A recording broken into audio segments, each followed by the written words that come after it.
한 3번 정도 코너가 완전히 사라질 뻔 하다가 잠시 후에 너무 재밌다고 다시 대폭발하기도 하고 이상한 코너입니다.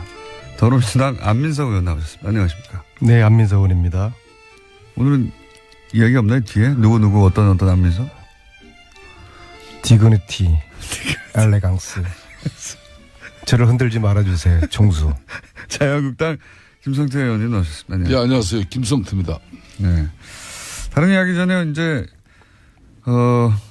공적인 사안이자 또 저희 게스트가 직접 연결된 사안이자 이 얘기부터 하지 않을 수가 없습니다. 다른 이야기 많지만 자유한국당의 원내대표 경선이 지금 한창입니다. 모르시는 분들은 모르실 텐데 자유한국당에서는 굉장히 중요한 지금 이슈죠. 누가 원내대표가 되는가.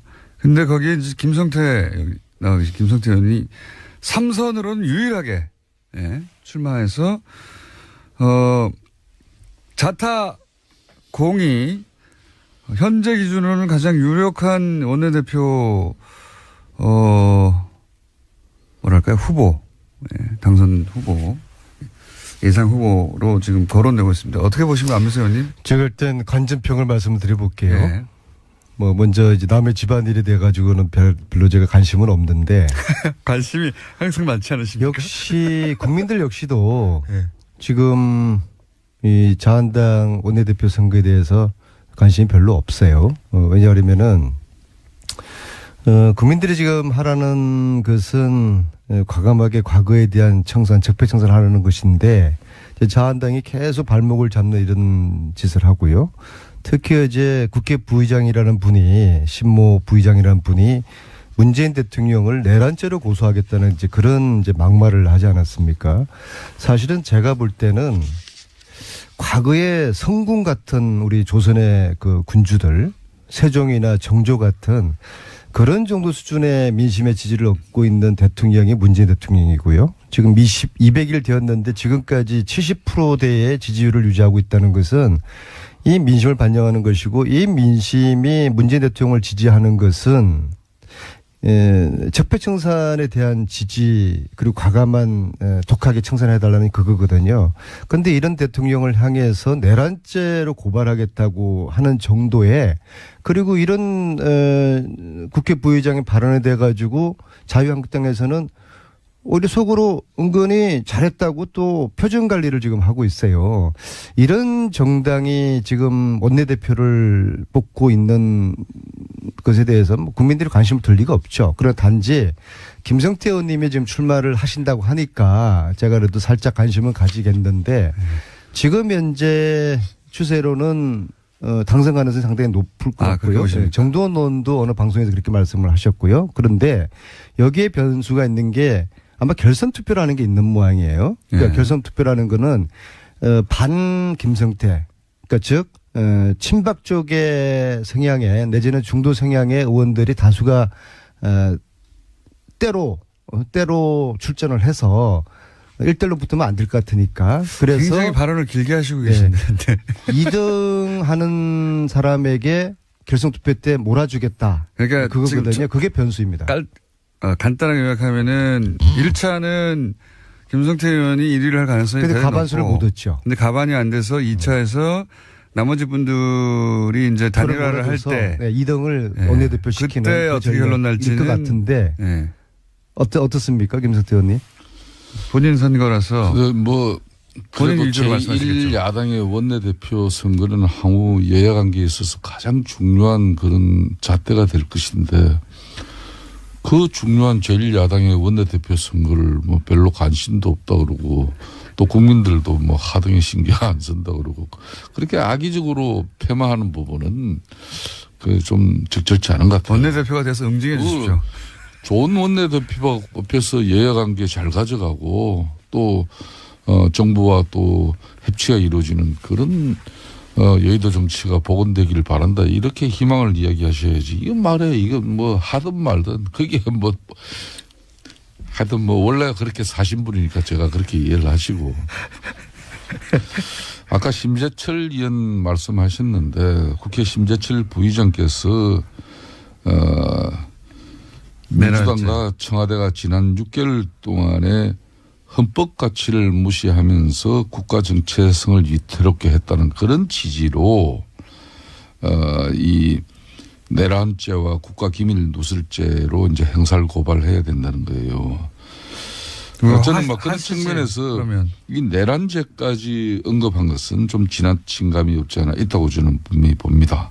하지만 문재인 정권이 거의 모든 부처마다 법적 근거도 없는 위원회를 만들어서 적폐청산이라는 그런 미명하에 이 보수 정권 뭐 쉽게 말하면 뒷구멍 캐기에 매달리고 있는 이런 비정상적인 상황을 심재철 부의장이 그렇게 지적한 거예요. 뒷구멍이 있긴 있었나 봅니다. 아니 뭐 그러니까 이게 문재인 정권이 문재인 대통령이 원래 그런 대통령이 아닌데 맨날 과거 지사 그냥 지난 일 덜쳐보고 또 뭐 그것도 그걸로 가지고 이 적폐청산 TF가 검찰에 수사 의뢰하고 그럼 검찰은 수사하고 그렇게 지금 가는 정국이거든요. 이거는 좀 바람직하지 않고 또 제가 드리고 싶은 말씀은 원내대표 말씀하셨으니까 네. 뭐 저 개인의 문제이기 때문에 짧게만 하겠습니다. 네.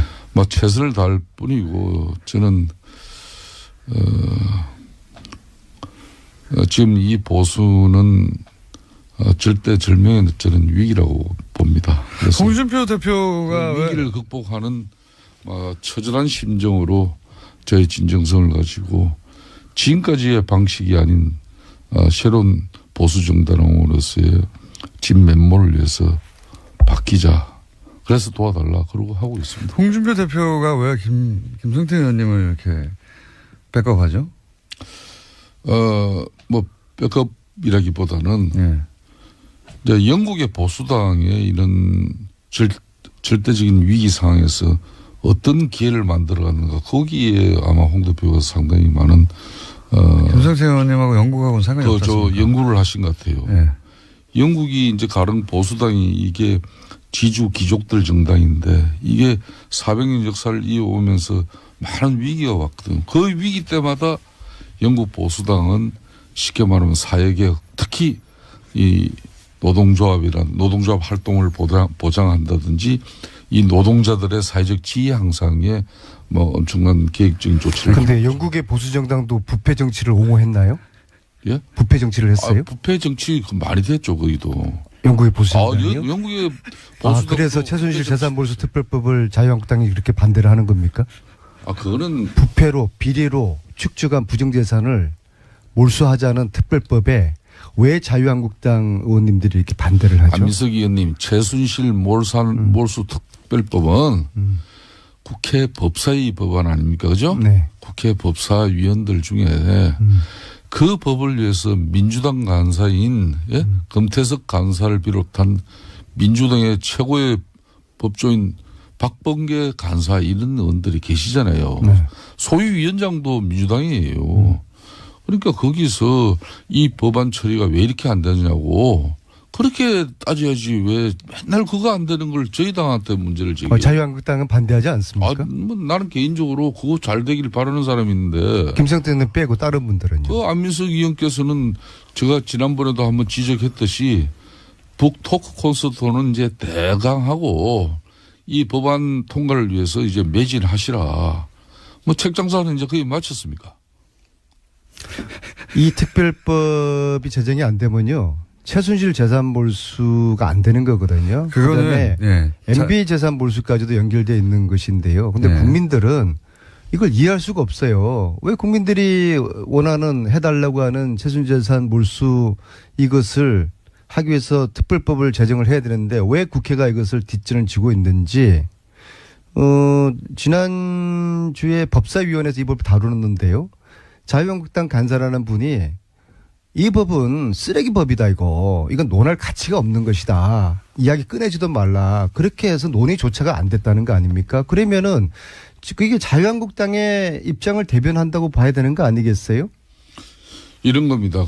왜 이걸 반대하는 법조인들 거죠? 위주로 최순실 재산 몰수하자는 거에 왜 반대를 하죠? 법사위에서는 이 법의 성안 성립 또 이 법안이 가결될 수 있는 요건을 갖췄냐 이렇게 했을 때 민주당의 법조인들도 거기에 서명 법안 발의에 동참하지 않은 부분이 있지 않습니까? 그렇기 때문에 저희들은 105명 동의했고요. 아니, 그러니까 105명 그러니까 16명이 동의가 안 된 사람이 우리 민주당 정당이기 때문에 그러니까 100%가 다 안 해요. 그거 16명이 주로 법조인들입니다. 자한당에서는 아무도 안 하셨잖아요. 그러니까 다른 정당도 그렇고요. 안민석 의원이 열과 성과 의지를 다해서 최순실이 사익을 편취한 그런 불법한 재산 축적이 있다면 그거 몰수하자는데 요 동의를 일진에 하는데 하태경 의원 같은 분이 여기 나와서 이렇게 말씀하시더라고요. 최순실 재산 몰수는 찬성하는데 이 법이 위헌 소지가 있어서 동의할 수 없다고 의원님, 하는데요. 요 사안은 여기까지만 하죠.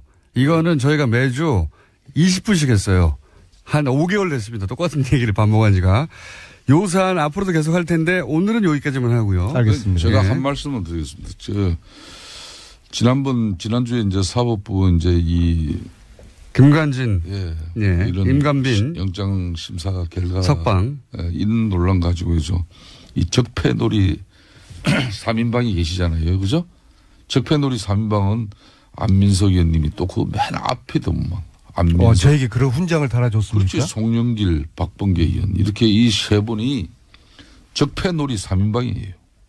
그러니까 특히 우리 안민석 의원이 참 대단해요. 적폐 청산 홍위병이고요. 그 홍위병 역할을 제가 더 열심히 하라는 훈장으로 제가 여기겠습니다. 적폐놀이 3인방이에요. 그 홍위병들은 그런 말은 잘 안 하는데 적폐 판사들을 향해서 국민과 떼창으로 욕하고 싶다. 페이스북에 이렇게 글을 올렸어요.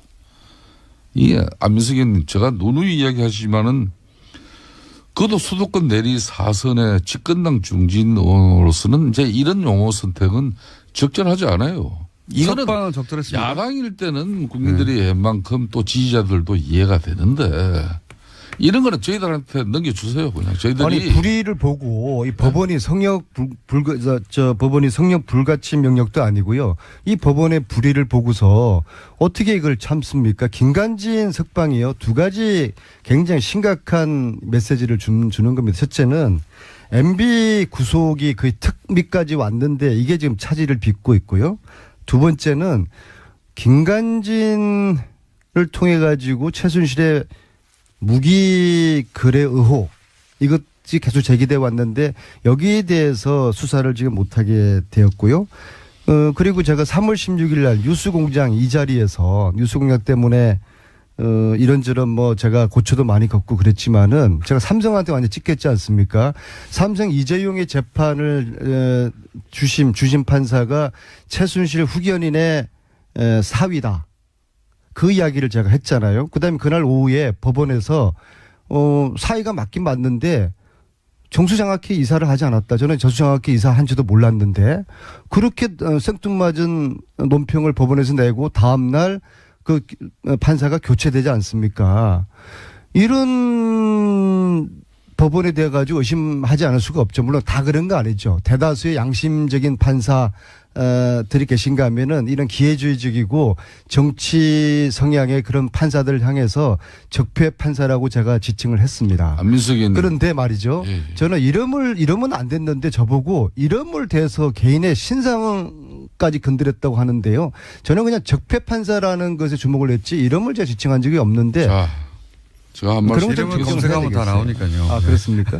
안민석 의원님, 민주주의의 근간은 상권이 분립된 거예요. 아니, 법원이 성역 그런데 불가침 명령은 아니지 않습니까? 그런데 권력을 장악한 법원이 잘못하면 세력이 지적을 해야죠. 어떻게 집권당은 권력을 장악한 이 세력이 이렇게 사법부를 흔들어대면은 민주주의는 위험에 처할 수밖에 없어요. 근데 이제 석방 근데 자체는 안민석 문제가 의원께서 없습니까? 또 보시면은 또 자신이 생각하는 대로 좀 유리한 판단을 이렇게 내리는 또 법원에 대해서는 아주 입이 닳도록 칭송하시고 본인이 또 생각하지 않는 그런 부분에 또 이런 판단이 나오면은 그냥 아까 말씀드린 대로 적폐 판사로 규정하고 국민하고 떼창으로 욕한다 그러고. 아니 그럼 이재용 판사를 저 최순실 그러니까 후견인의 사유로 정한 게 그게 잘한 겁니까? 그런 거는 그건 오래된 지적은- 이야기고. 그런 거는 좋은데. 김관진 석방 잘한 겁니까? 이걸 한번 여쭤보세요. 김관진 석방 잘한 제가 한 겁니까? 말씀을 드리겠습니다. 검찰의 이 무리한 수사도 문제지만은 명식이 집권 여당이 이런 반법치기를 갖다 우리 사회에 이렇게 행성하려고 하는 그 시도는 한마디로 상권 분립, 나아가서는 이게 대한민국의 존립을 이렇게 하는 수준이지. 상권 분립 지켜야 되죠. 언제까지 지켜야 존중해야 되는데 이제 석방이 이 잘 법원의 부당한 그거 한 가지만 판결에 대해서 여쭤봐 신고해야 주십시오. 됩니까? 김관진 석방이 석방 잘 된 겁니까? 아니 김관진 석방 잘한 거예요? 구속 정부심의 이런 유무심 판단과 별개로 불구속 재판의 필요성에 대한 판단과 결정을 내린다는 걸 잘 알고 있잖아요. 아니 구속시킬 때는 도주 우려 있다고 구속시키고 풀어줄 때는 도주 우려 없다고 그리고 한번 물어봅시다. 풀어주는 이런 법원의 판결이 이게 아까 정당한 거예요? 말씀하신 그 신강렬 판사가 정유라 이대 입학의 특혜 제공 의혹을 받고 있는 김경숙 학장, 또 옥시 보고서 조작 의혹이 있는 옥시 아시죠? 옥시 이 보고서 조작 의혹이 있는 서울대 교수에 대한 구속 적부심을 기각했는데 왜 이런 사실은 외면합니까? 그럼 제가 이런 거는 마음에 들죠? 제가 그분의 어린 시절 이야기까지 제가 평가해야 됩니까? 저는 단지 김관진 석방에 대해서 지적을 한 것이죠. 저는 그게 신모 판사인지는 모르겠지만요. 그분 이름이 신광렬입니까? 저는 이름은 모르겠어요. 단지 그분의 판결 행위에 대해서 이건 대단히 잘못됐다. 왜 김관진을 저렇게 풀어주느냐. 김관진을 풀어준다는 거는 MB 구속을 안 시킨다는 그런 메시지로 들리는 거거든요. 그걸 제가 지적한 민주당 거예요. 집권 체제는 사법부의 이제 판결 판단까지도 이제 시시비비를 이제 가리면서 항상 상권 분립은 존중하나 잘못된 판결에 대해 가지고는 비판할 수가 있죠. 악법도 법이라는 말 알고 계시지 않습니까? 예? 법 앞에 만인은 평등한 것이고 그 법이 잘못됐다면은 또 항소를 하고 상급심에서 이 문제를 더 다룰 수 있는 그런 방향으로 가는 민주주의 원칙을 중시해야지 판사가 이런 민주당 주장대로 잘못된 판단이다. 그렇기 때문에 이는 적법 판사다. 적폐 판사다. 김총수 법 앞에 만인이 평등합니까? 왜 MB는 구속이 안 되고 우병우는 구속이 안 됩니까? 지금 민주당 정권에서는 법 앞에 만인이 평등하지 않아요. 그렇죠. 죄지은 자는 혹독하게 처벌을 하고 있죠. 우리는 잠깐만요. 의원님. 많은 희생을 원내대표 되면 나오십니까? 예? 원내대표 되면 계속 나오십니까? 저는 해보고 하는 이야기지. 되지도 않고.